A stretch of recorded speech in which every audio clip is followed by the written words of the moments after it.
I'm Susan Collins, the Joan and Sanford Weill Dean here of the Gerald R. Ford School of Public Policy, and it was a great pleasure to meet so many of you yesterday at our second annual graduation open house. And tonight, it is a special honor to welcome students, families, friends, community members, faculty, to honor our students, our graduates, at the formal highlight of our academic year, the Ford School's 2010 commencement ceremony. I'd like to begin by introducing the members of the platform party. With me on stage is Michael Pan, our graduation speaker, who will be introduced more fully in a few moments. To Michael's right is Philip Hanlon, who is currently the Vice Provost for Academic and Budgetary Affairs, and as of July 1st, the Provost of the University of Michigan. Officially, Phil is here to represent the university, but it is our great fortune to count Phil as a good friend of the Ford School. He taught a very popular course last year on public budgeting, and it's a great honor for us to have him here with us. Also on stage are two of my faculty colleagues, Elena Del Banco and Joe Schwartz, each of whom will speak later in the program. And finally, elected by their respective classmates to provide the student commencement addresses are soon-to-be Ford School MPP graduate Eliza Pollock and BA graduate David Leaphart.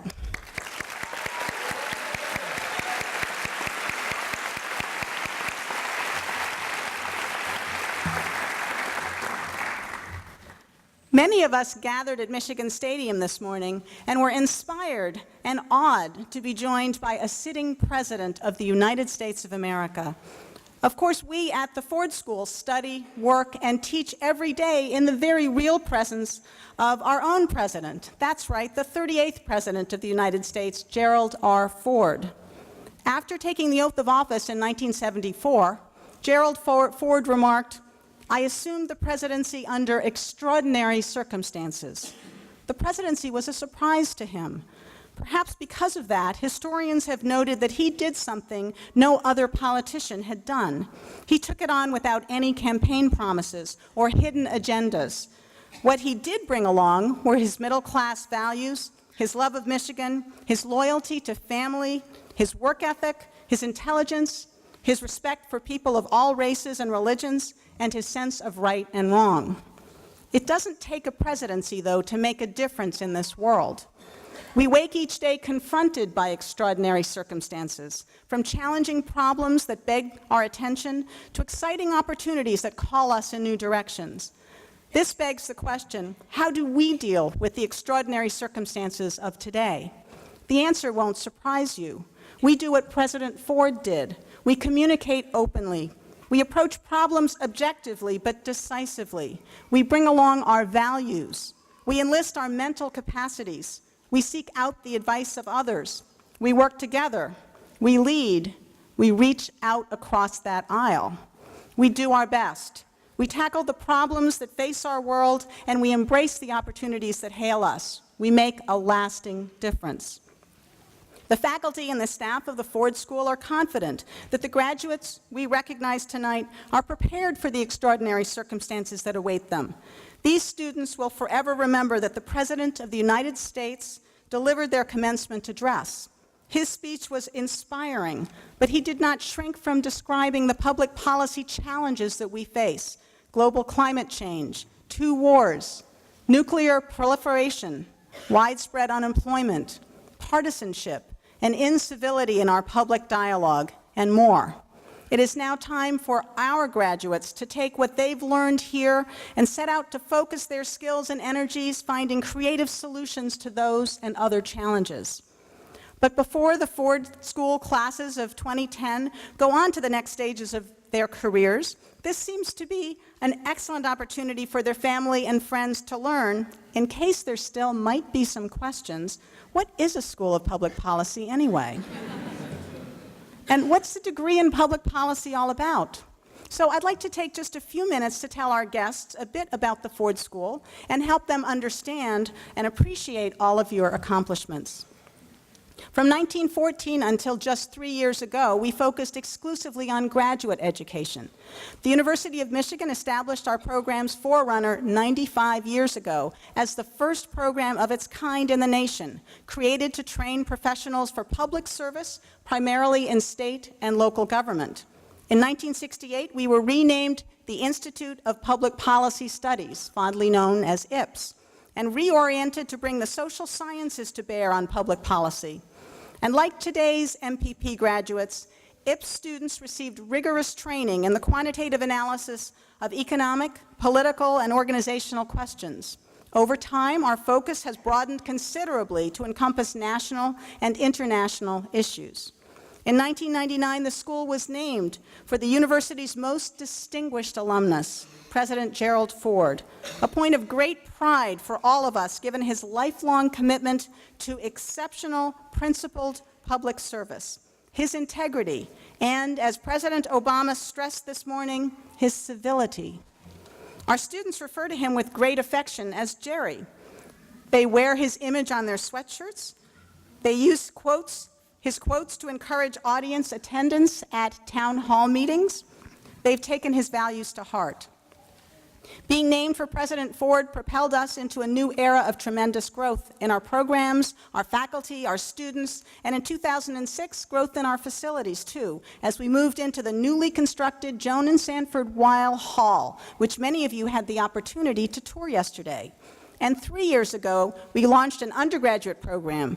Tonight, we'll proudly see just the second class of BA graduates walk across the stage. The faculty and staff of the Ford School are essential to its success. Our excellent faculty have broad interests. Their joint appointments connect us throughout the university, including to economics, political science, sociology, math, history, business, social work, education, natural resources, information, urban planning. We also have a terrific professional staff whose hard work keeps the education, research, and public service missions of the school moving forward.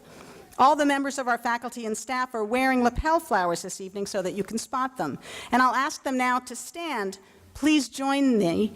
Would you please stand? And if you join me in thanking them.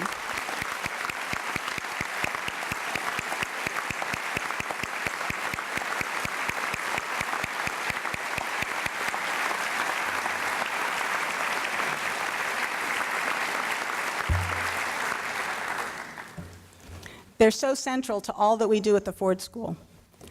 I'm particularly pleased that we're celebrating 6 new PhD graduates tonight, an all-time high for our relatively young PhD program. 2 have earned a doctorate of philosophy in public policy and sociology, and 4 have earned a joint PhD in public policy and political science. You'll hear their dissertation titles later, and from those alone, you might get a sense of what sets our program apart. The training is interdisciplinary and policy relevant. Students develop a strong theoretical grounding in a social science discipline, and they pair that with rigorous coursework in empirical methods and policy analysis. This is an extraordinarily accomplished group, and we're very proud of their success. 96 students will receive a master's degree tonight. The Ford School's MPP-MPA curriculum is designed to give students the skills to collect, analyze, evaluate, and present information about a wide range of public concerns. Our program is rigorous but applied, so we encourage students to take seminars that involve hands-on projects and require that MPP students complete a summer internship, putting into practice what they learn in the classroom. The students graduating today have developed a toolkit of analytic frameworks around which to organize their understanding of the world. Our graduate students come from 8 different countries and speak 18 different languages. They chose the Ford School in part because they're driven by a sense of what I think of as pragmatic optimism. They're clear-eyed about the local, national, and global challenges, policy challenges that we face, but they believe, as they should, that if they ask the right questions and are armed with the right tools, their insights and their talents can help us better understand and creatively address those challenges. Around a third of the class has already finalized their immediate employment plans, and over the summer, the others will continue to refine their options and find the right opportunities. I'd like to personally reassure the parents that these figures are right in line with past years. All of our graduates will find work in city, state, or federal government, in the private sector, think tanks, non-governmental organizations, both in the U.S. and abroad. Most of these graduates will receive a master's in public policy degree, but several will receive a master's in public administration that's designed to enhance the skills of mid-career professionals. And many are also completing a dual master's degree of another of the university's outstanding graduate programs in fields such as education, business, applied economics, engineering, public health, social work, information, urban planning, and natural resources. Now let me turn to the 56 students who comprise just our second class of undergraduates. This morning, President Coleman almost forgot you. But sometimes the unexpected provides an opportunity. Now no one will forget the Ford School undergrads. A Bachelor of Arts degree is a very different endeavor from the professional graduate policy education that we've offered for nearly 100 years. Our BA is a liberal arts degree. It emphasizes thinking across disciplines to understand a policy challenge and develop solutions. We prepare students to engage with the world in many different ways. Our first class is already finding success in teaching, politics, and graduate programs in law and medicine. Several years ago, when the school first began to consider the addition of an undergraduate program, at least a few faculty members expressed what I might politely call reservations about teaching younger, less experienced students. But our first two classes of undergraduates did much more than just allay those concerns. The students are so curious, so hardworking, so engaged that our faculty now actively lobby for the chance to teach them. You have our deep gratitude for the vitality that you have brought to the school, and most importantly, for the seriousness with which you have approached your studies. The group boasts 12 Phi Beta Kappas, 23 Angel Scholars, and leaders from a variety of campus realms, including athletics, publications, politics, and more. And they're a small enough group that traditions have flourished quickly. They haven't yet realized their ultimate dream of having a bronze bust of President Ford to rub for good luck during finals. And I think it's possible that at least a few of them are still drying off from a celebratory walk through the campus fountains. Both graduate classes presented the school with very generous parting gifts, totaling over $20,000 to fund internships for future classes. The students' generosity spoke volumes about how much these students believe in the value of a Ford School education, and we're extremely grateful to them for that support. Our graduates are not alone tonight. We are also joined by some 700 family members and friends, and I know that all of our graduates value the love and support that you have all provided to them over the years. And so I'd like to pause here to give the graduates the chance to thank all of you who are here sharing this day with them, as well as the many others who are here in spirit, to thank you for all of the support that you have provided for our graduates.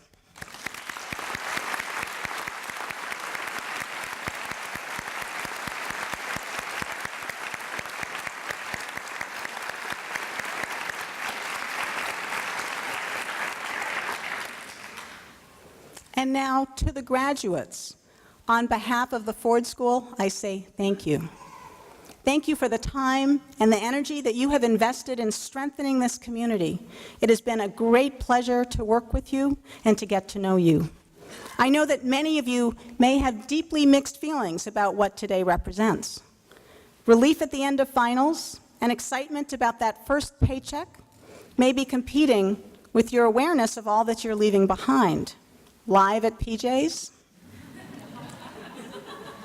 Dominic's, and of course, bowling nights at Colonial Lanes, where I understand you upheld the school's pride as members of the Little Lebowski Urban Achievers. You'll miss Weil Hall classrooms and studying in the Great Hall, where surely this class would agree that the rug really ties the room together. But in spite of all that you'll miss, today is also full of promise and hope of the future, with new jobs, new cities, new friends, new challenges. We all know that just outside of these doors, our nation and our world face extraordinary circumstances. And so to our students, I say, be like Jerry. Do your best. Work hard. Lead. Take on those hard problems with your intellect, your compassion, and your training. Be willing to ask for advice. Listen also to your opponents, and be willing to reach out across that aisle. Bring along your ethics and your enthusiasm, as well as your optimism. You will make an impact, and you will make a lasting difference. That's why you came here. I hope and I trust that you've gotten the education and the training that you sought. As President Obama said this morning, what we should be asking is not whether we need a big government or a small government, but how we can create a smarter, better government. It gives me tremendous optimism to know that you are the ones headed out to tackle that challenge, the ones taking on Thomas Jefferson's charge to advance our institutions so as to keep pace with the times. I'm tremendously optimistic because I know that you will be armed with the very best public policy education available. We're so proud of you. We're proud of how hard you worked while you were here. We'll remember you. We really will remember you. We'll follow your achievements with great interest. And we truly hope that you will remain actively engaged with the life of the Ford School. Follow us on Twitter, read our magazine, talk about the school in your professional circles, watch our events online, hire our students, fund an internship, and who knows, in 10 years, maybe even come back to deliver the commencement address. You will always have an academic home here in Ann Arbor. Congratulations and best wishes to all of you in the classes of 2010.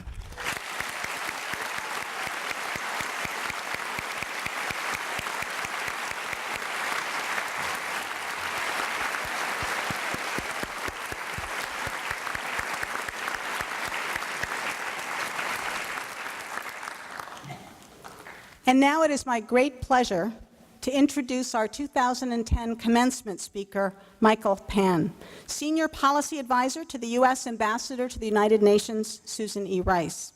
We're incredibly proud to note that for the first time many of us can remember, we are welcoming one of our own alums back to deliver the commencement address. After earning a Master's of Public Policy here in 1999, Michael has gone on to forge an incredibly distinguished and impactful career in international human rights work. As a member of the Ambassador's personal staff, he is currently responsible for providing advice on U.S. policies at the United Nations on human rights, peacekeeping, development, and management issues. Previously, he served as D.C. Advocacy Director for Human Rights Watch, First Officer for Human Rights in the Executive Office of then Secretary General Kofi Annan at the United Nations, and Senior Policy Analyst for the National Security and International Policy at the Center for American Progress. Mike, we are so honored and so proud to have you here with us to deliver the commencement address.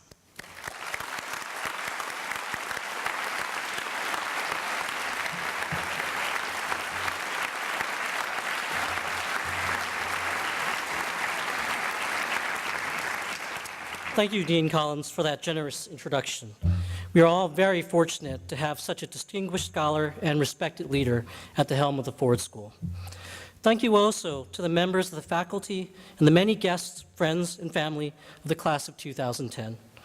Today marks the culmination of much effort and commitment, and I am so pleased to be part of your celebration.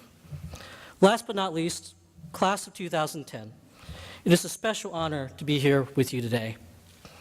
Before I begin, let me just deal with one technicality, and then I will be free to say what I want.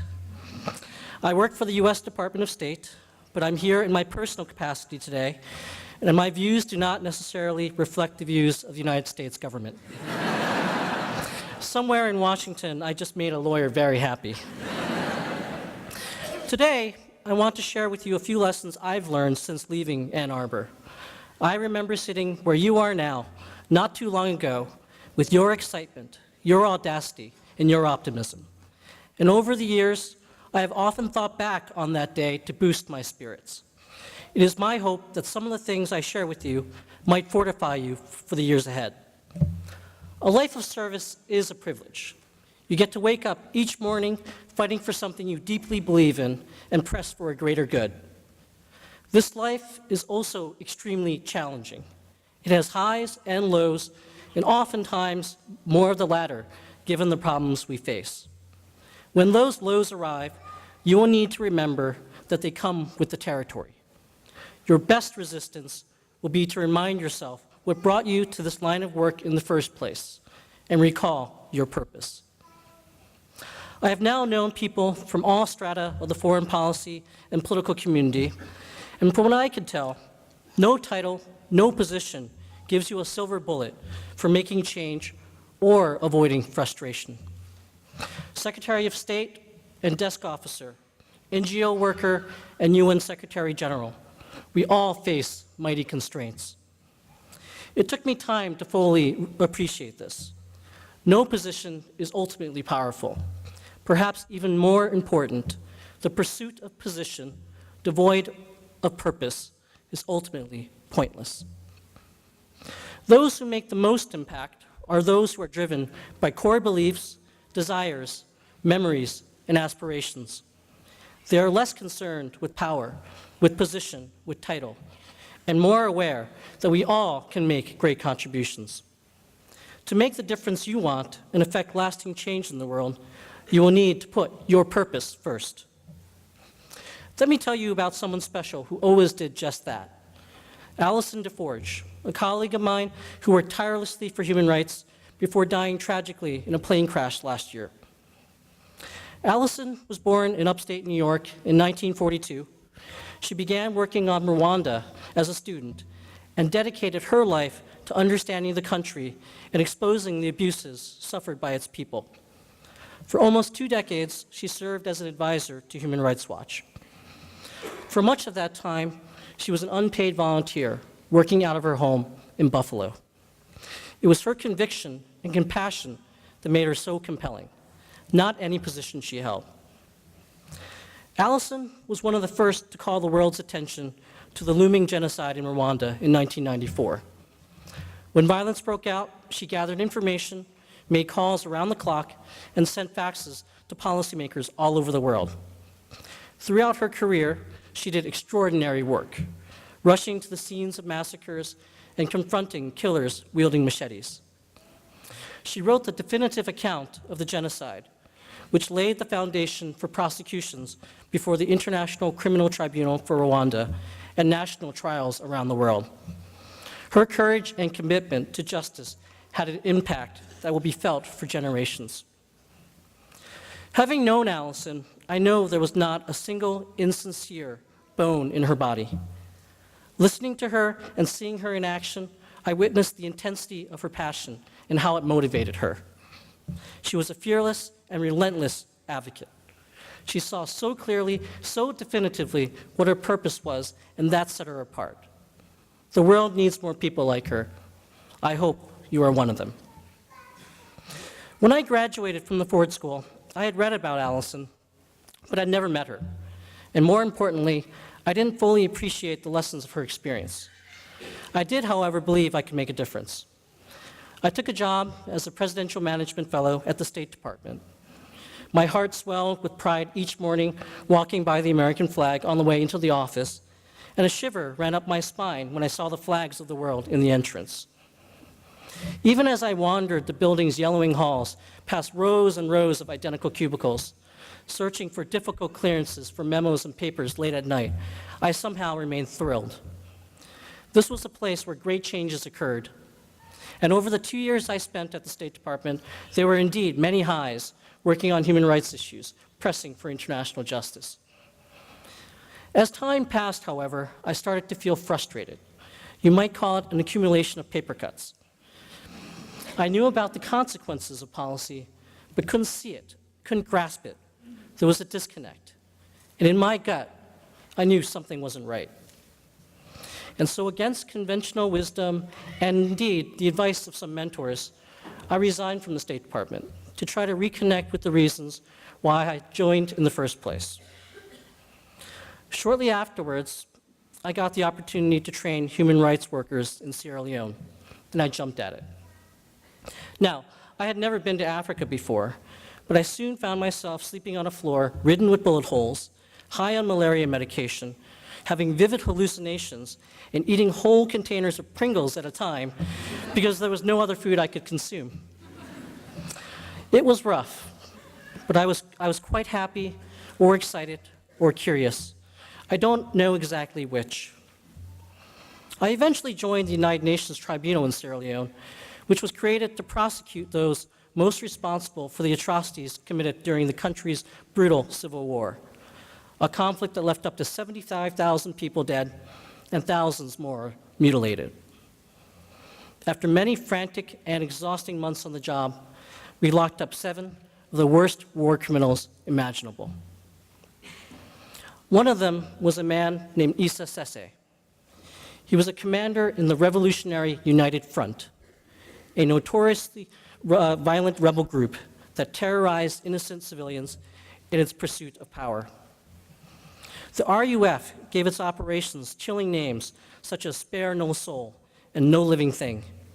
They were marked by mass amputations, rape, murder, and the recruitment of child soldiers. I saw Sese's handiwork firsthand on a visit to a mass grave site in Koidu, a part of the country in the east littered by abandoned diamond mines. There, in the charred skeleton of a burnt-down community center, I met a man in his 50s who had his hands cut off for being too exhausted to carry rebel supplies to another village. In the shadows of a house used by the rebels for torture, I listened to a teenage girl who endured daily beatings and rapes while enslaved for months.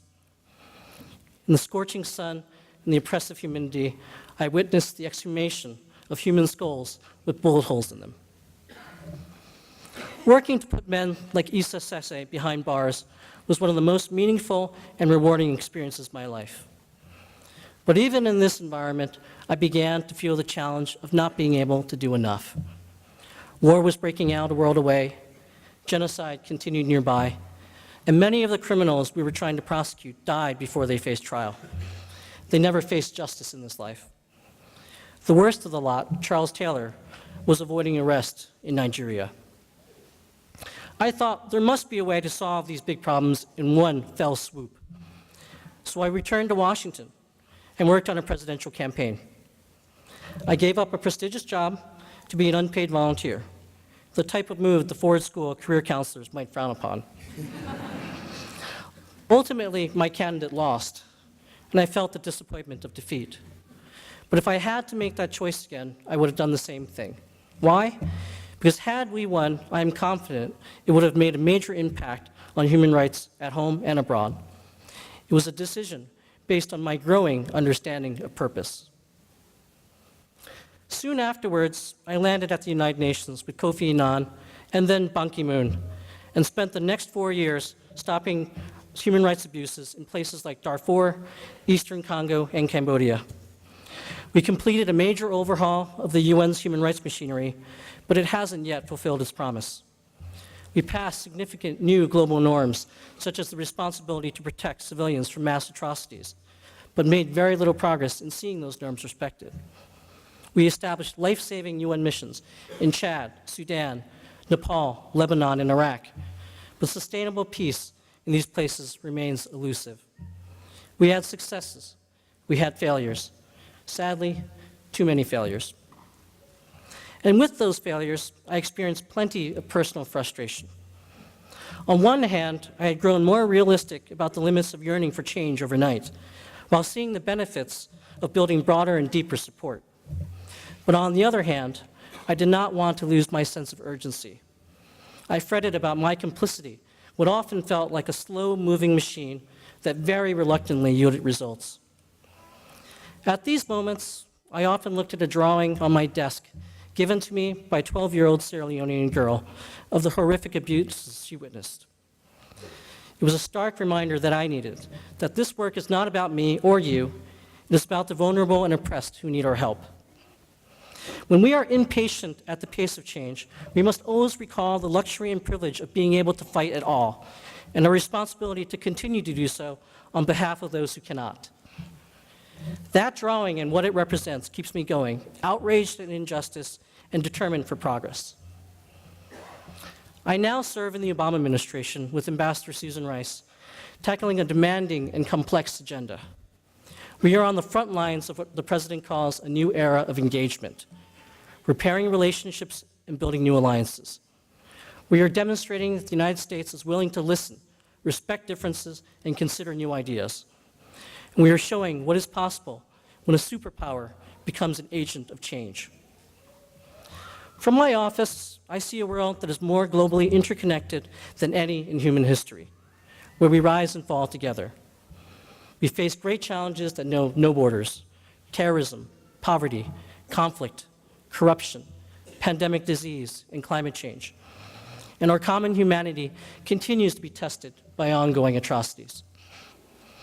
Our potential, however, to do great good rises alongside the immense challenges before us. As President Obama noted this morning, we all have a part to play in realizing our potential to change the world. Humanitarian workers, international investors, researchers, community activists, musicians, and bloggers, together we will shape our global future. While there have been great successes in this administration, tremendous challenges remain. Tomorrow, when I'm back in New York, as well as the day after and the day after that, I know it will continue to be a struggle filled with frustrations along the way. What I've learned through all the successes and through all the failures over the past decade is that when your hopes collide with reality, you need to redouble your efforts, maintain your drive, and raise your sights even higher. What ultimately sustains you in this profession is the conviction you bring into it, the desire to make meaning of your time alive and to help others, whether by building peace and prosperity, promoting development, or protecting human rights. Remember Issa Sese and what people like him are doing. Let their crimes make you think twice about resting. But also remember Alison DeForge and what she was able to accomplish. Let her determination strengthen yours. Class of 2010, my parting message to you is this: stay focused on the difference you're trying to make, not the job 10 years or 20 years down the road you hope to have. Be prepared to be knocked down more times than you can count, but don't let that deter you from tackling things you might not be ready for. Keep your expectations high, even if you are feeling burnt out and frustrated by change that takes too long. Remember the boldness of your vision. It is too easy to lose it when the obstacles keep coming. But that is what your experience here at Michigan has been for, to clarify your purpose. Most importantly, surround yourself with friends and colleagues who share your dreams. Take a look around you. Your peers have pushed and challenged you to think harder and in different ways. Count on them to do so in the decades to come. Together, you need to remind each other of what it is that brought you out here to the school, to this line of work, your common desire to fulfill a higher purpose. You now have the blessings of an incredible education. It is a remarkable moment in history to start your careers and an amazing time to serve. I am inspired by all of you who stand ready to answer the call. You are setting out to spend your lives working on causes you believe in. It is a challenging vocation, a great responsibility, a wonderful privilege. And in the end, through all the highs and all the lows, it is what matters most.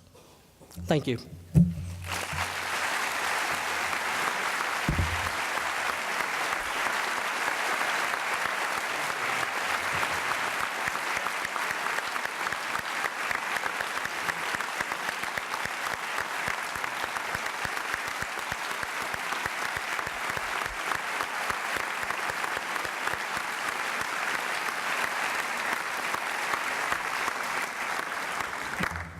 Thank you, Mike, for a very inspiring message. Amazing Blue is the University of Michigan's oldest co-ed a cappella ensemble, and I'm delighted to welcome Amazing Blue to the stage to perform two classics from the University of Michigan's songbook.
Thank you very much. Each year, the Ford School's graduating students are asked to elect people to play key roles at commencement. One faculty member is chosen to speak to the class, and this year, both sets of graduating classes were also asked to choose a student speaker. As the faculty speaker, the classes of 2010 elected Joe Schwartz. This is now the second consecutive year that Joe has won this election. But in fairness to the rest of our faculty, I should point out that this was not Joe's first campaign. He is former member of the U.S. House of Representatives and has taught at the Ford School since 2007. He received his undergraduate degree in history from the University of Michigan in 1959 and his medical degree from Wayne State University in 1964. He's been in private practice in Battle Creek, Michigan for 33 years. Joe served the United States in Southeast Asia for 5 years, first with the Navy and then with the Central Intelligence Agency. Joe was a city commissioner and then mayor of Battle Creek from 1979 until 1986. He served in the Michigan Senate from 1987 to 2002, and then was elected to the U.S. House of Representatives in 2005. He was past chair of the Board of Directors of the Alumni Association of the University of Michigan and serves on numerous boards and commissions. The faculty consider it a real honor to be elected to deliver the commencement address, and it's a tribute to Joe's standing among the students that they chose him again this year. I am delighted to invite him now to speak on behalf of the faculty. Joe?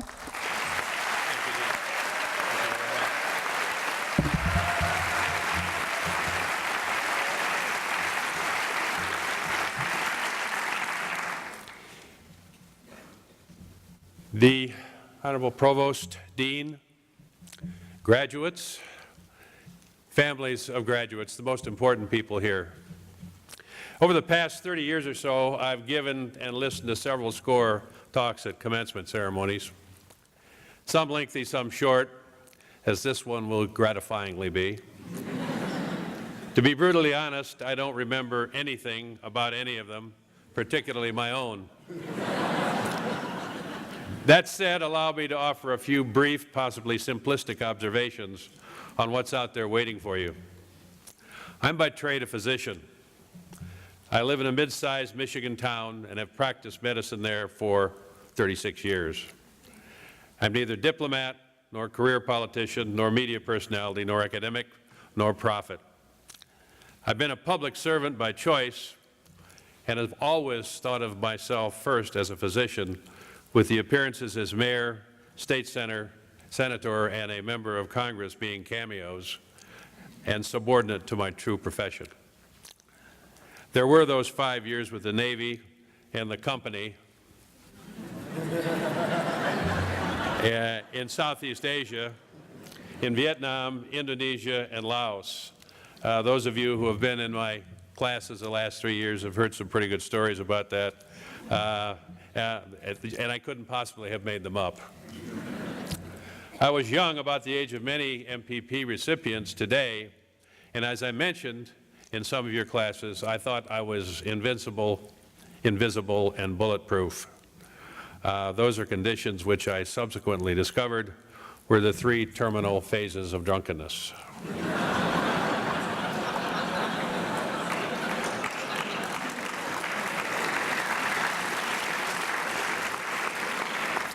Shortly thereafter, I returned to the United States, did my residency training at Harvard, married a girl from Montana who also worked for the company, and came home to Michigan. I got involved in my community, Battle Creek, the prototypical smallish American heartland city. It's been a great ride, not always a successful one, but I'd do it again in a heartbeat. So my appeal to you graduates is to use your skills, your intellect, your enthusiasm to make the changes necessary to compete in a 21st century world. The challenge is to use our resources in lucid, geometric, and aggressive ways, and to do it now.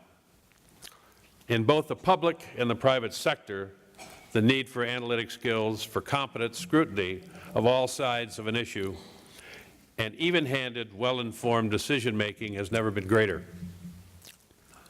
The polarization, the anger, the irrational posturing, sometimes extreme, that passes for learned discourse in today's polemic demonstrates our time-honored tradition of thoughtful deliberation, measured dialogue, and reasoned conclusion. We can disagree, we can argue, we can engage in intense debate. All are part of the established process of creating policy. But vapid, mindless ideology, trapping adherents in an irresolvable clash of absolutes is not. We can't survive unless we quickly become more adaptable. If all sides are polarized, no one is engaged in the necessary debate.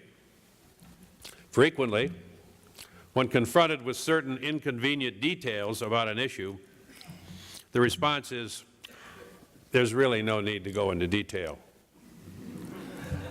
Some organizations, public and private, demand total fealty and threaten political or professional oblivion for noncompliance. Some leaders would rather be more important in a chaotic world than less important in an orderly one. An unfortunate but wholly accurate observation. We have no time in 2010 for this sort of nonsense.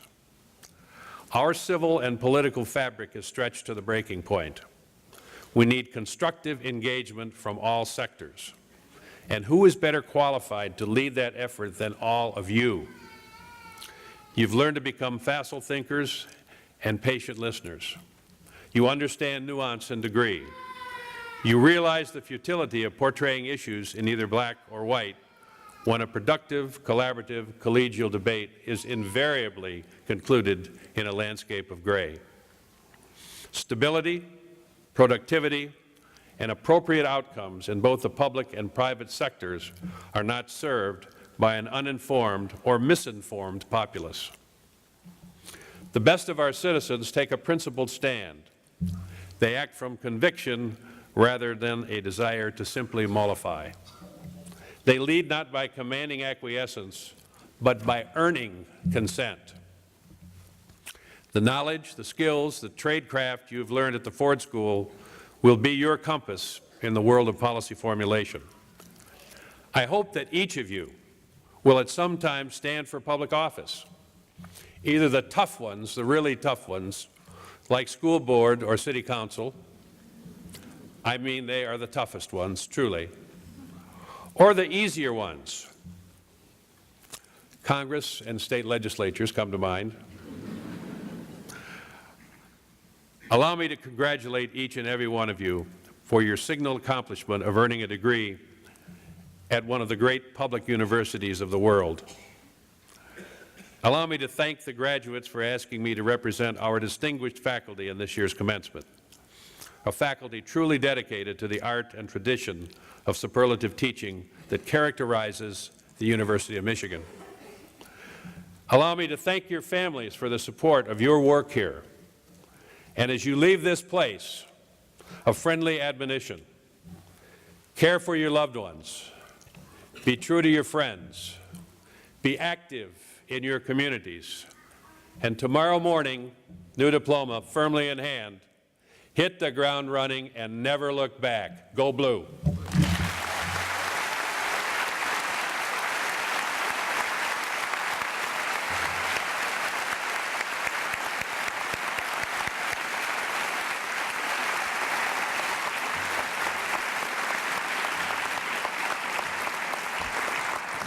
Thank you very much, Joe.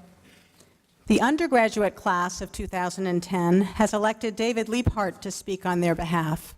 David was a member of our undergraduate council, the class gift committee, and a Ford School presidential fellow. He studied abroad in Madrid last winter semester, where he was recruited as a guest on a Spanish radio station and asked to comment on the 2008 American presidential election. While on campus, he's been involved with academic research on microfinance and on the business of professional football. He ran his first marathon in October and can finish a Rubik's Cube in 1 minute and 15 seconds. David, it's a great pleasure to welcome you to the podium.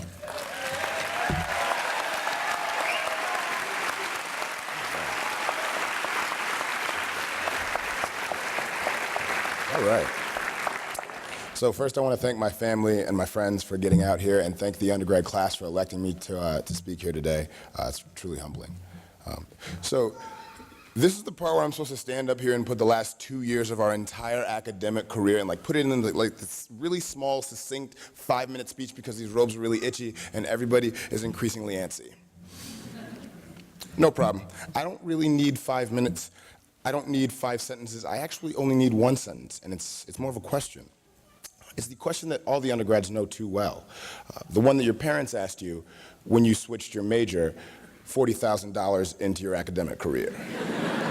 It's the one that your roommates are probably still asking you, that the drunk kid at the bar asks you, that the dean might even ask you if she were to somehow get her hands on my speech. And that question is, of course, what the hell is public policy? When you majored in business, nobody asked you this. When you majored in poli-sci, no one asked you this. Business was business, poli-sci was poli-sci.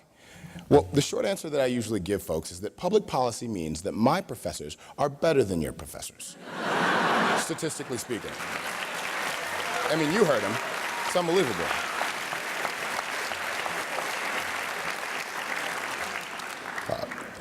But that's just the short answer. And since they gave me a microphone and a podium and a stage, and you have to listen to me, I'm going to give you the long answer. And it begins with a story. About a month ago, the Ford School sent me to a trip to Washington, D.C. For a fellowship conference. The main event at this conference was a dinner for the fellows to honor Ben Bernanke, chairman of the Fed, the man of the year, and the person most often credited with averting a second Great Depression. As I sat in the post-dinner Q&A preparing to ask the chairman a question about China's economic policy, I was the most nervous I've ever been. My mouth opened. I could not hear myself speak. My heart was not beating hard. It was not thumping. My heart had picked up a 20-pound sledgehammer and was mercilessly dealing blows to the inside of my chest. My voice was drowned out by the sound of the blood surging in my ears. Now, the average heart beats about 80 times a minute. I think that night I was probably doing about 120. Again, the average heart, 115,000 times per day, or 3 billion times over the average lifespan. But I think what separates the Ford School is not how many times our hearts beat, but the things that make our hearts beat. Let me give you an example. When I came back from my conference and told my non-Ford School friends, "Oh my God, I just met Ben Bernanke," they were like, "Oh my God, who is Ben Bernanke?" When I told my Ford School friends the same story, "Oh my God, I met Ben Bernanke," they said, "Oh my God, who did you have to kill to meet Ben Bernanke?" Here at the Ford School, our hearts beat for policy, and for campaign finance laws, and for financial regulation, and for economic forecasts, and for econometrics. Okay, so maybe not so much for econometrics. But it's these reasons that make us Fordies. And so a lot of people, they try to define policy by making comparisons to other social sciences. Politics, econ, stats, etc. I don't really like that. Again, our teachers are better than theirs. And so I'm wandering aimlessly in the corridors of Weill Hall, which I often do when I should be doing things like studying for exams or writing a commencement speech. And I found the answer was obvious. In fact, the writing was on the wall. And I actually do mean that. It was in one of those placards that nobody ever reads that was on the wall. Yeah. And so in 2006, President Ford left remarks for the opening of Weill Hall. And I think he left us the answer there. Now, I've adjusted the quote to make it stand out, but it goes as follows. Don't tell Jerry. If politics is a science, then policy is an art. If economics is a science, then policy is a vocation. And if statistics is science, then policy is the passion of a lifetime. It is this passion, this unbridled love for what we do that compels us out of the halls of academia and into the real world to take on its problems. It's this passion that separates us from any other group on campus. So, and this is especially for the undergrads, as we are in our season of discernment, which is also known as unemployment, and you walk into your next interview, and the interviewer says, "Oh, I've never heard of an undergraduate policy program. What does that entail?" This is what you can do. You can simply hand them a copy of my speech. I'll send it out on the email. Or you can say to them, "A policy degree is what you make it. And class of 2010, you made it great. Thank you. Go Blue."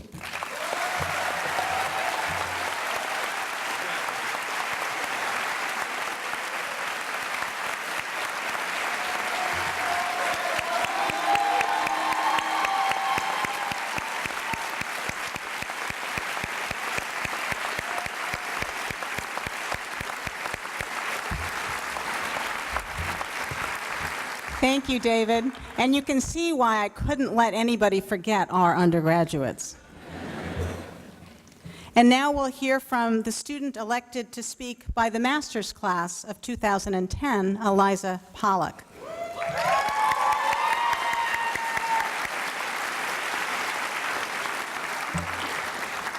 Eliza completed her internship last summer as an associate with MK Communications in Chicago. While at the Ford School, she was senior editor of the Michigan Journal of Public Affairs and a nonprofit and public management center board fellow. Eliza has a Bachelor's of Arts in Religious Studies and in History from the University of Virginia, where she directed a tutoring program for children and young adults. Eliza led a summer camp in North Carolina 2 years ago and served as a senior consultant to the University of Michigan School for Social Work as they developed a youth policy leadership seminar for high school students from metropolitan Detroit. Eliza, I'm delighted to welcome you to the podium.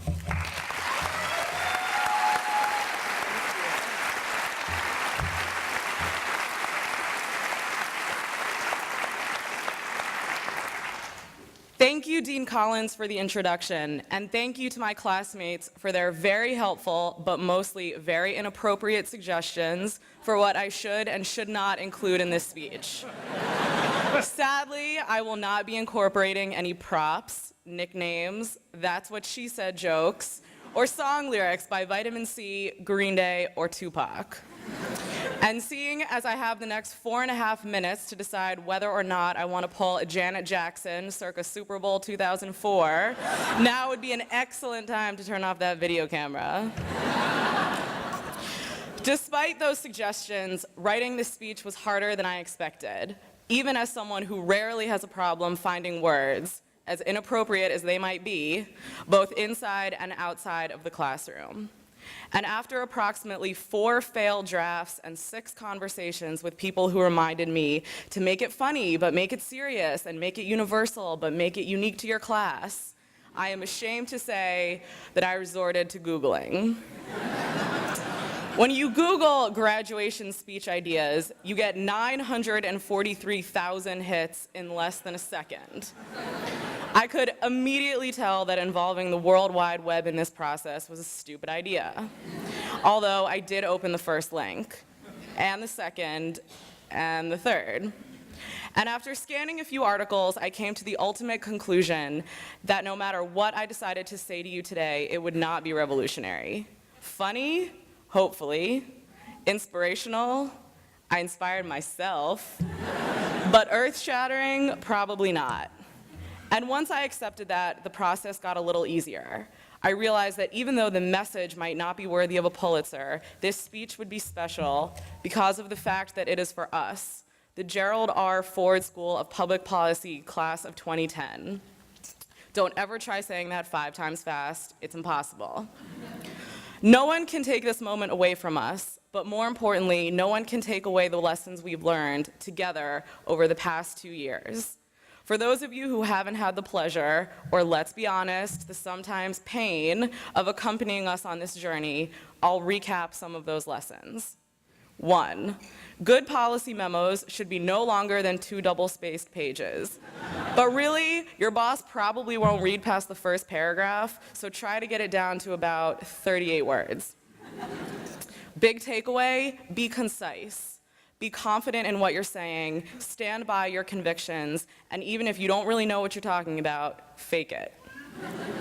2, apparently there are values and ethics in public policy somewhere.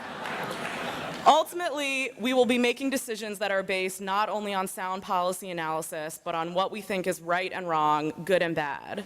Understanding the ethical dilemmas associated with our choices is an important part of doing our job. Or so they tell us. 3, you don't need to understand micro A in order to pass micro B. In other words, never underestimate your ability to move forward with new information and learn things on the job.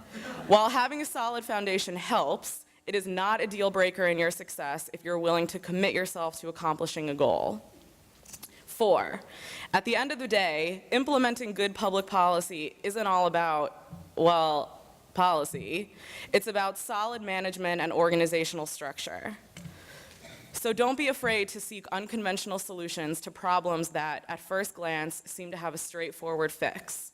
Sometimes the most obvious answer isn't the best. 5, remember who you are. It can be easy to lose yourself in the game of politics and in the game of life.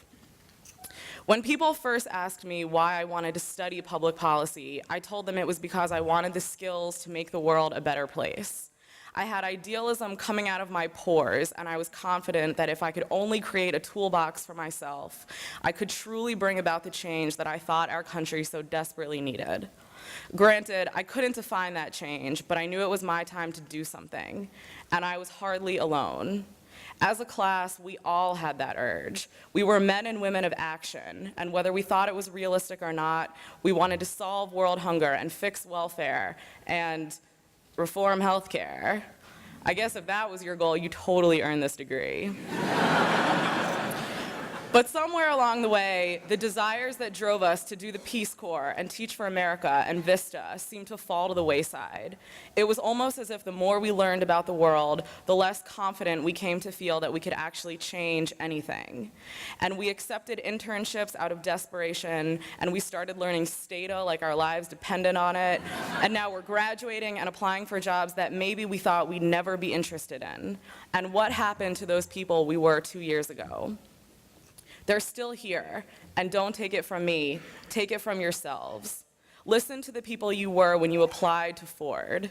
One of us wrote, "I am a man of conviction, anxious to enroll in the graduate program here at Michigan to watch the ethics of responsibility transcend my personal life and translate into a career in the public sector." Another one of us wrote, "Talking with mothers who were struggling to make ends meet and children who were scared of what went on in their neighborhood was truly transformative. Through simple acts, I was bearing witness to the true nature of social injustice and becoming an advocate for equality. This is our class." So this fifth lesson from the Ford School is to honor those people. Do not get so caught up in the politics of policy or the stress of reality or the pressures of others that you forget who you were and why you wanted to come here to Michigan in the first place. We owe it to the world and to the people in this room who helped us get here, but more importantly, we owe it to ourselves. And so I leave you with these thoughts. First of all, it is possible for the kid who sits in the back of the classroom to be the commencement speaker.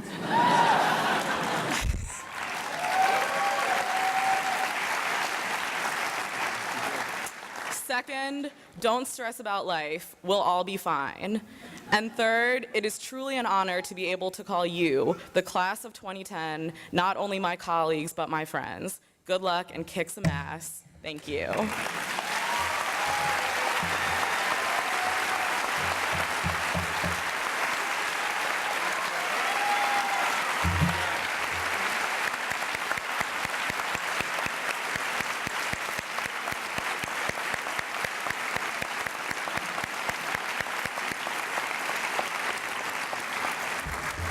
And we're so proud of our graduate students as well. Thank you, Eliza. We are now at the moment that family and friends have been looking forward to all evening. Our graduates are ready to come to the stage to receive official congratulations on a job well done. This year, the names will be read by Elena Del Banco. Elena is a writing instructor here at the Ford School and has worked closely with many of our students over the last 2 years.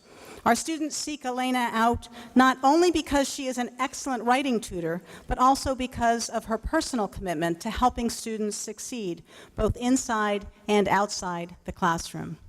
Elena?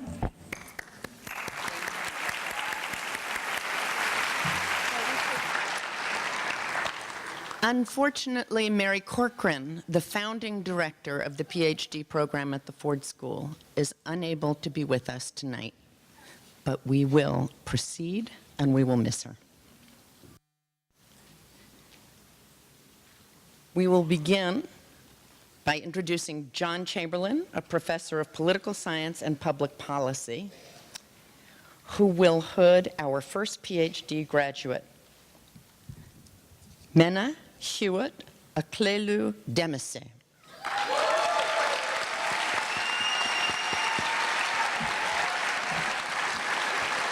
What? Oh.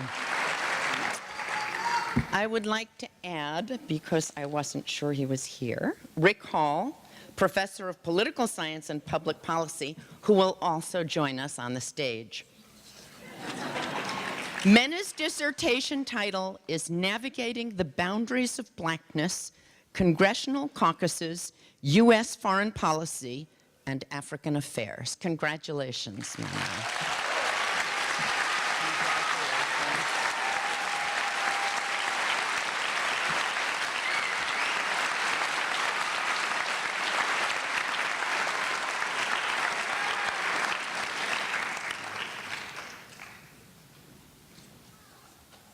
Trey Williams, the Director of the Student and Academic Services at the Ford School, and John Chamberlain will hood our next PhD graduate, Lloyd Dale Grieger.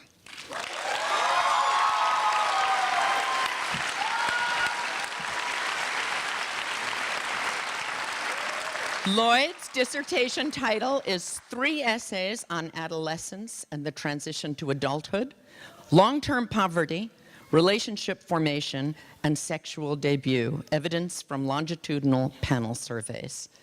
Congratulations.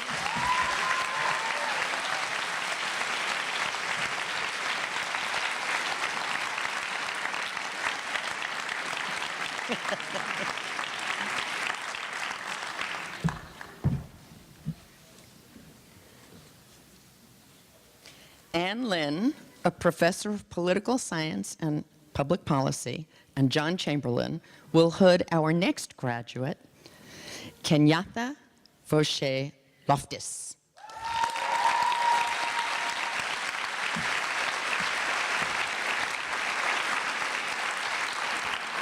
Kenyatta's dissertation title is Proprietary Threat and the Participation Paradox in Gifted and Talented Education, a multi-level mixed methods theory of resource distribution.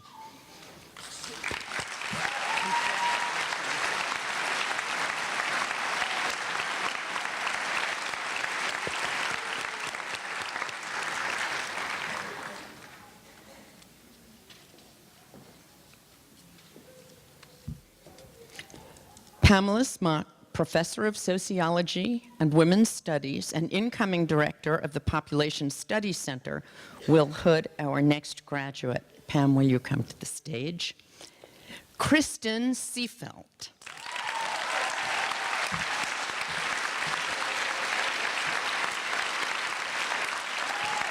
Kristen's dissertation title is 3 essays on women, low-wage work, and economic well-being.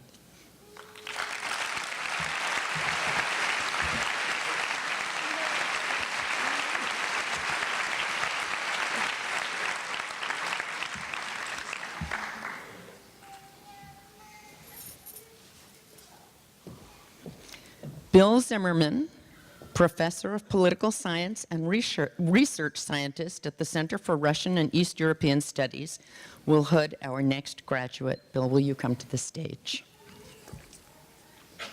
Alessa Kecheva.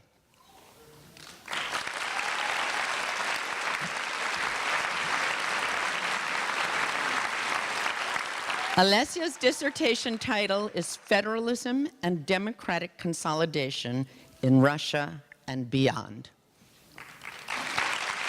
Congratulations.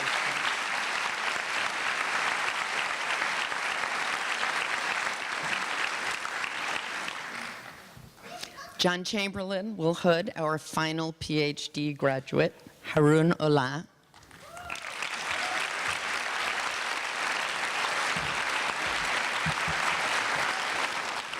Harun's dissertation title is Tug of Faith, Understanding the Emergence and Success of Islamic Parties.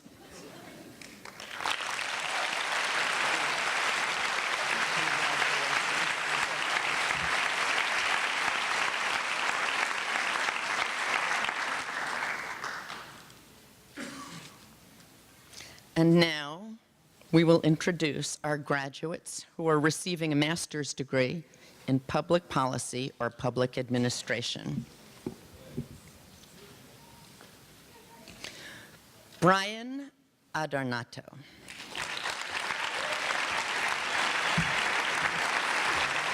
Jason Vincent Arredondo.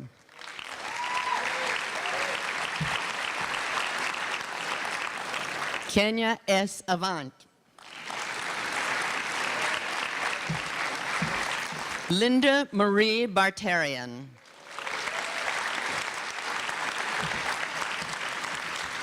Dietrich J. Bauma.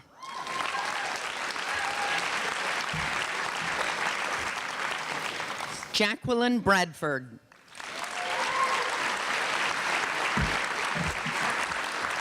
Kevin Bradway.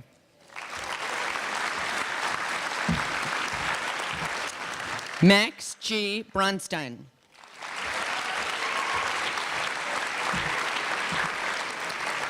Sydney K. Brown.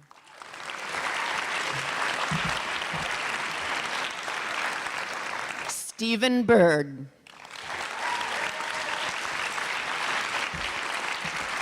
Craig Camerata.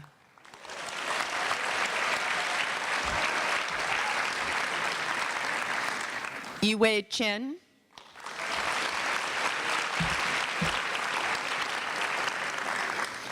Christine Chong.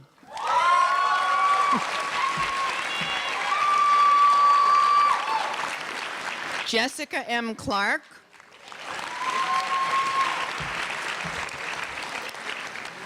Dana Kathleen Conroy.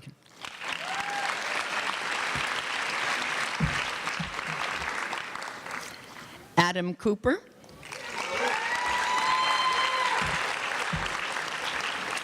Timothy L. Cornelius.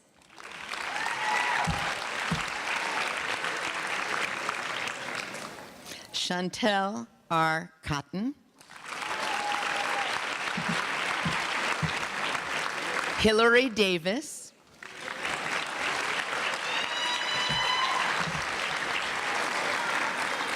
Rika Zerzula.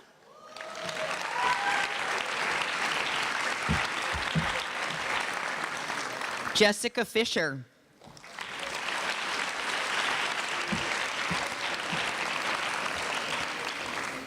Gregory Fogel.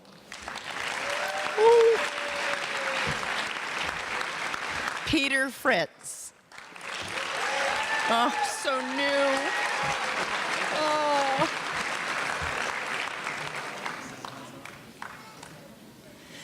Melvin E. Gaines.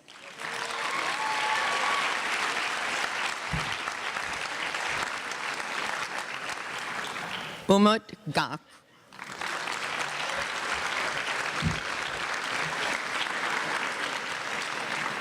Nathaniel J. Halverson.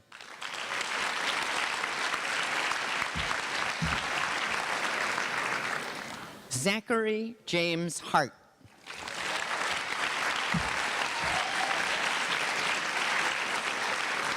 Douglas Horton.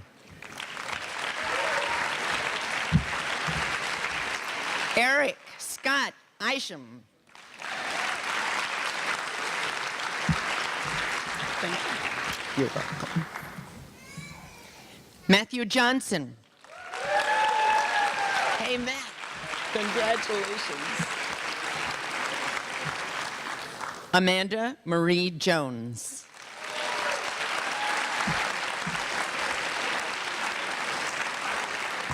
Heidi Joy Kaplan.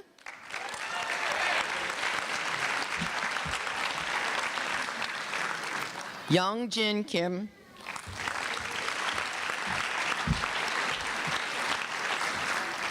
Catherine Maria Langer.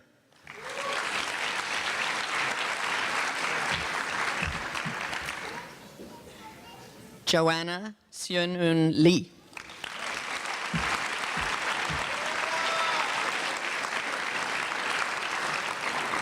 Cecil Brian Lee II.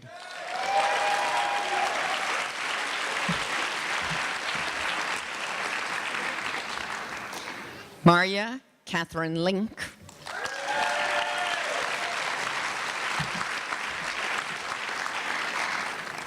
Kexon Liu.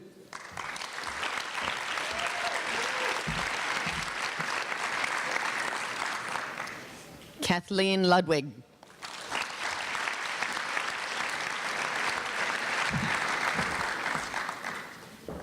Jessica Lupo.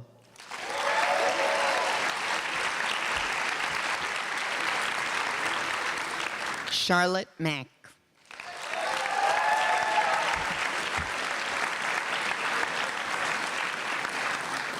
Sunyaki Mamiya.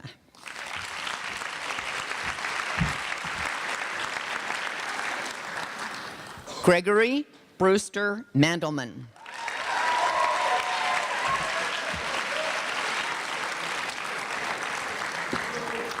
Justin Joseph Marsico.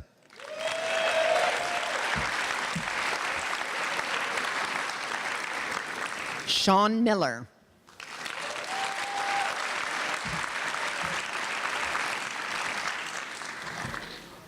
Hideaki Nishizawa.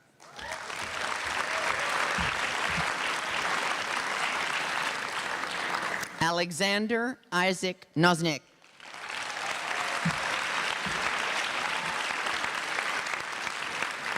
Takanori Oka.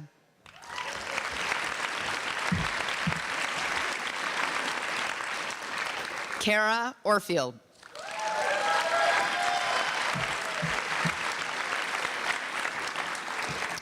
Eliza Pollock.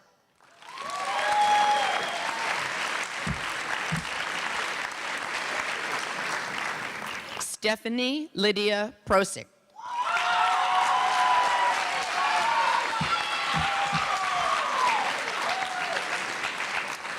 Egan Reich.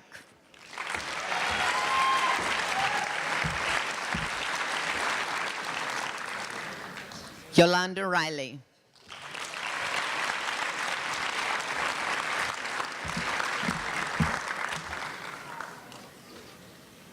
Emily Roselle.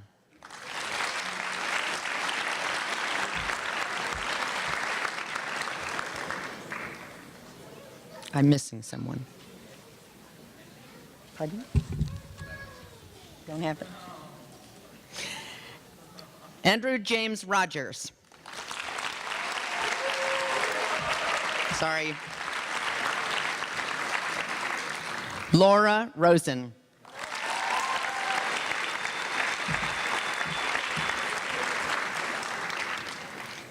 Peter Raymond Sailing.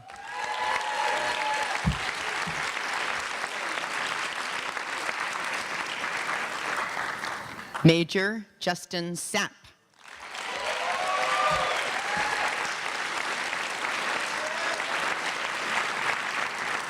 Matthew Shar.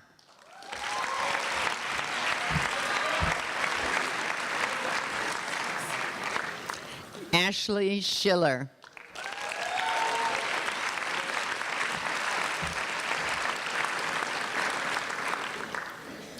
Nicholas Schroeder.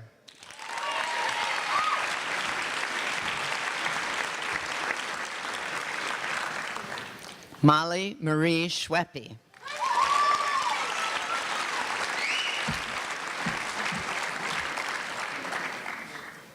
Yoshio Shibata.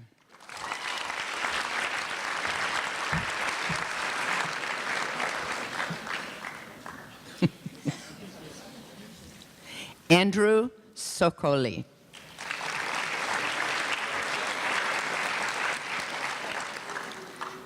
Sumir Soleja.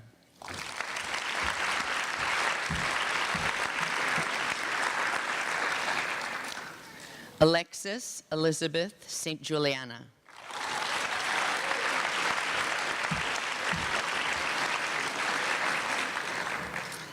J. Marie Stapleton.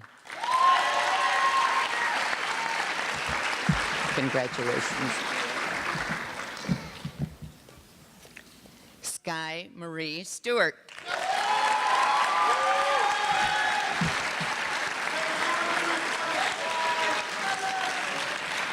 Adam Joseph Stoltz.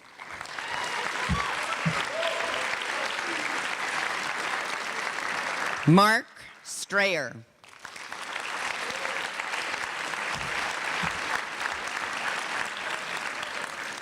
Yuka Suzuki.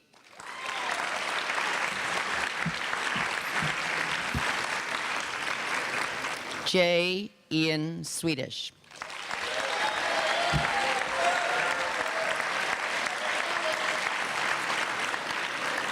Christina Marie Sylvester.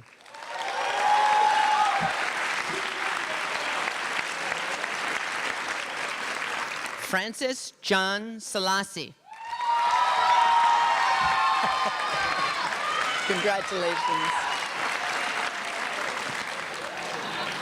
Elizabeth Mary Talbert. Jessica Tesserero. Congratulations. Dave Toman.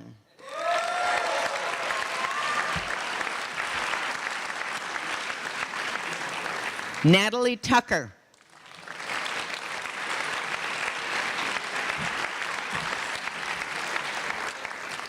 Gary E. Vanderwill.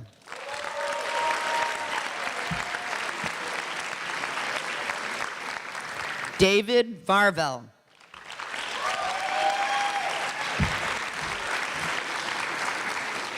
Yanin Voravi Sutiko.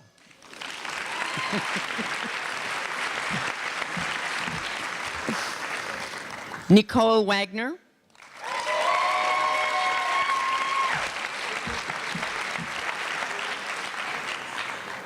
Kyla Wall Poland.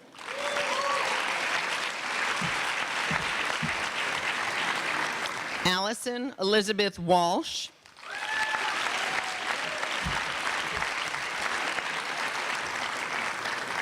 Hiroki Yokote.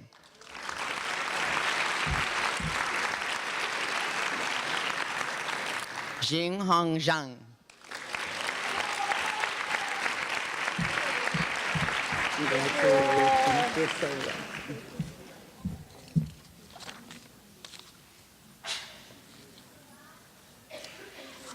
Congratulations to our MPP and MPA students.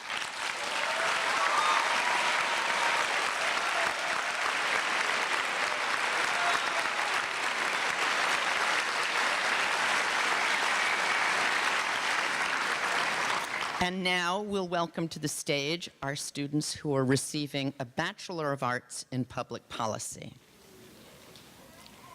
Hassan Emaduddin Ansari.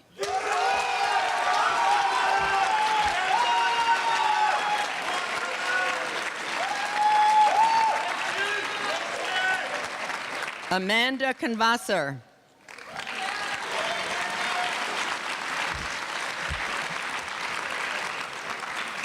Hannah Clark.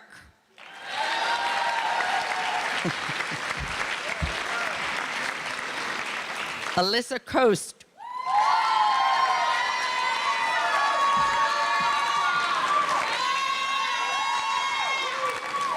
Gareth Robert Collins.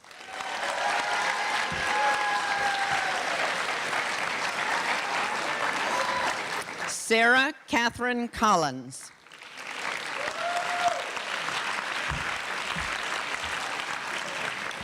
Daniel Kramer.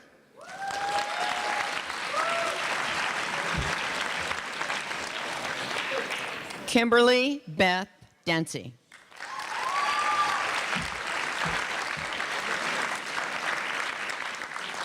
Hannah Elizabeth Frigol.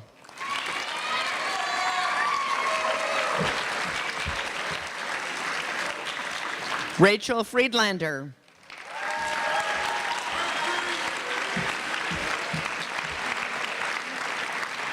Julia Ann Friedman.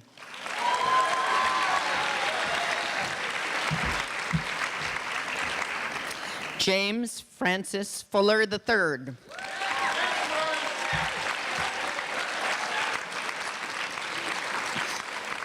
Elizabeth Elizabeth Gabarski. Sorry.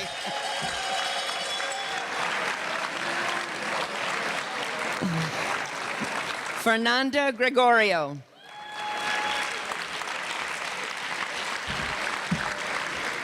Jonathan Hill.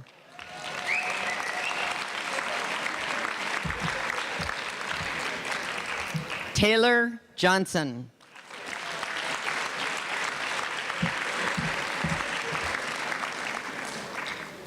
Ian Maxwell Kay.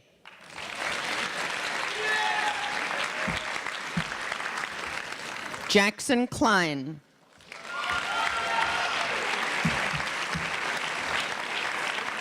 Elam Albert Lance.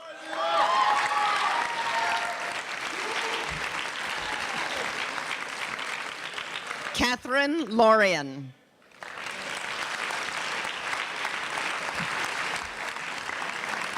David Theophilus Leaphart. Congratulations. Danielle Kara Liffman.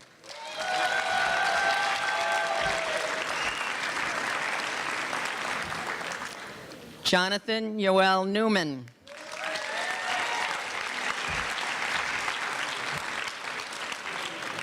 Kristen Ocampo.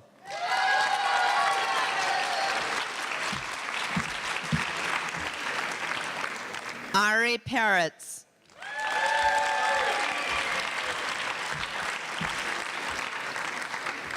Sarah Marie Pendergast.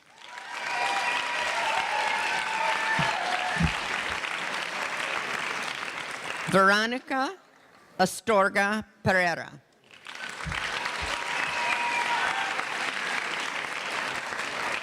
Lauren Pizer.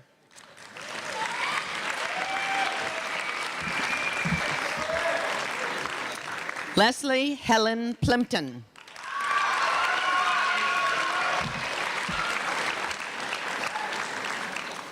Christopher Reed.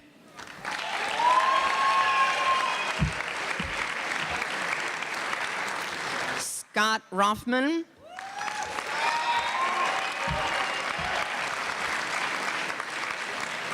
Shelley Rosenberg.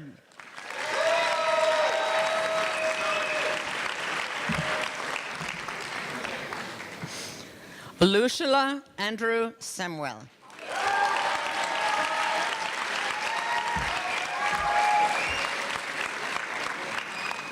Allison Santa Cruz.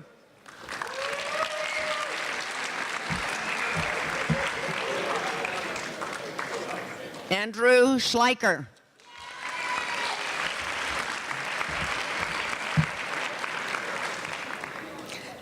Amy Song.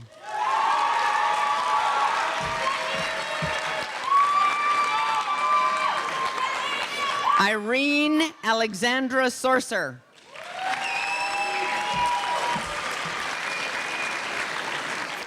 Nathaniel Eli Coates Steyer.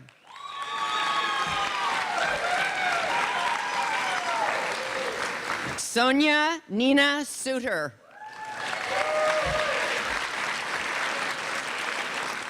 Emily Terwelp.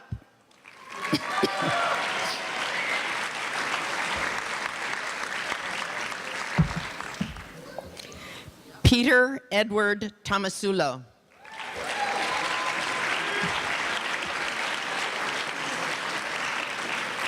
Gabriel Zenon Turek.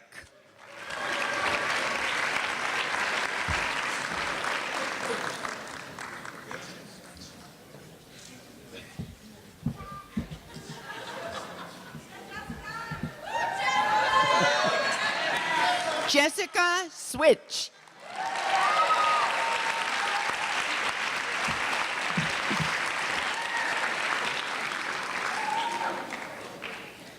Prakash Venkatraman.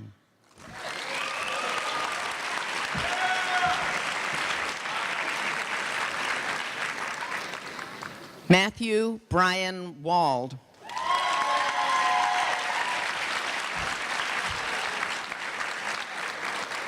Ashley A. Weech.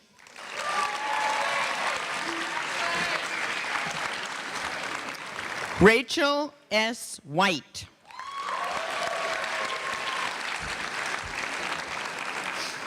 Ian Lawrence Wilhite.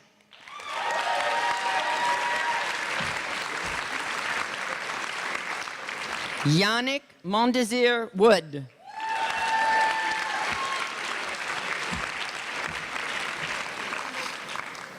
Christina Zaitchek.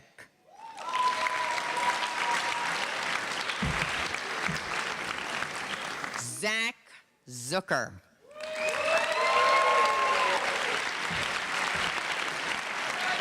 The Ford School classes of 2010.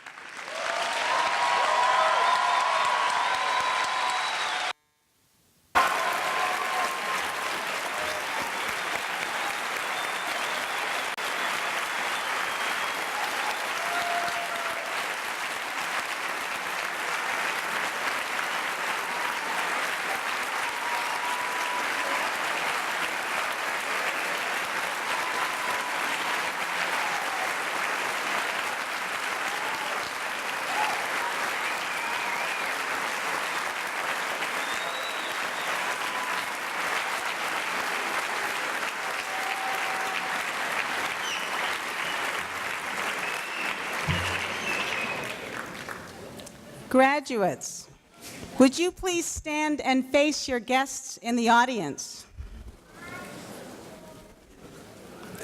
BA students, at this time, if you would please, as befits your new status, move the tassel on your mortarboard from the right to the left.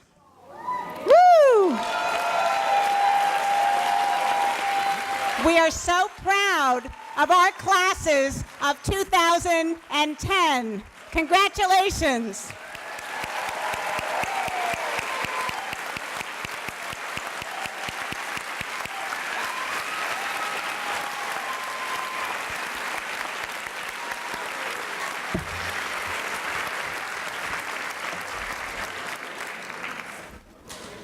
Thank you again all for coming to celebrate with us on our commencement for 2010.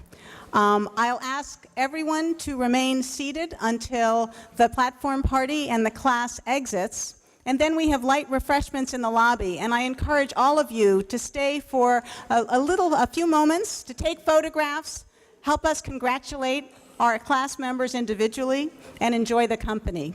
So again, thank you so much for coming, and we are so proud of you, to every member of the class of 2010.